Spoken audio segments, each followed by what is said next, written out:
કેમ એલા હજી બેઠો છો? સુઈ જાની. ઊંઘ નથી આવતી બાપુજી. આખો દિવસ ઢોરની જેમ કામ કરો તોય હેને ઊંઘ નો આવે? હું એ જ કહું છું પણ મારી વાત માનતા નથી, નકરા વિચાર કર્યા કરે. કઈ વાતની ઉપાધિ છે કે જે તને એટલો બધો પરેશાન કરી રાખ્યો છે? ઘરમાં દીકરો જવાન થઈ ગયો છે, સંબંધની વાત કરીએ ને તો કોઈ હા નથી પાડતું, તો પછી ઊંઘ કેમ આવે? એલા ભાઈ હજી હું બેઠો છું, તો એટલી બધી ઉપાધિ કરીમાં. મેં તો ઘણી વાર કીધું એને કે તમે બાપુજીને વાત કરો ને તો એ આપણી બધી ચિંતા દૂર કરી દે, પણ મારું માને કોણ? બાપુજી હવે સમય બદલાઈ ગયો છે ને એની જ ઉપાધિ છે. એ સમય ભલે ગમે એટલો બદલાઈ જાય, અત્યારે બધાને નોકરિયાત છોકરો જોઈ છે ને આપણો છોકરો હીરા કહે, જ્યાં વાત કરીએ ને એના ફટનારા ના પાડી દે. બોલો શું કરવું? પણ આ દુનિયામાં ઘણા બધા લોકો એવા છે જે નોકરી વગેરે ભલે હોય પણ સારા સંસ્કારી ઘરના છોકરા ગોતે છે. હવે તો રાજી ને, શાંતિથી હુઈ જાવ, મેકો બધી ઉપાધિ. બાપુજી મારું મન માનતું નથી, ક્યાંક આપણો છોકરો બાકી રહી જાય તો? આપણા પરિવારમાં, આપણા સગા સંબંધીમાં એકેય છોકરો બાકી રહી ગયો છે? નહીં.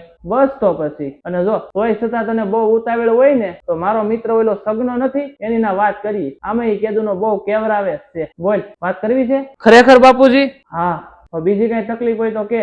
ના ના બાપુજી, બીજી મને કોઈ જાતની ઉપાધિ નથી, એક ખાલી છોકરાના વ્યવહારની ચિંતા હતી. તમે તો મારા મનનો ભાર હળવો કરી નાખ્યો. એટલે તો હું તને કહું છું, હું હજી બેઠો છું, તું ઉપાધિ રહેવા દે. અને મિત્રો, જો તમારો અને તમારી આગળની પેઢીનો વ્યવહાર સારો હોય છે ને તો તમારે વાંધો નહીં આવે.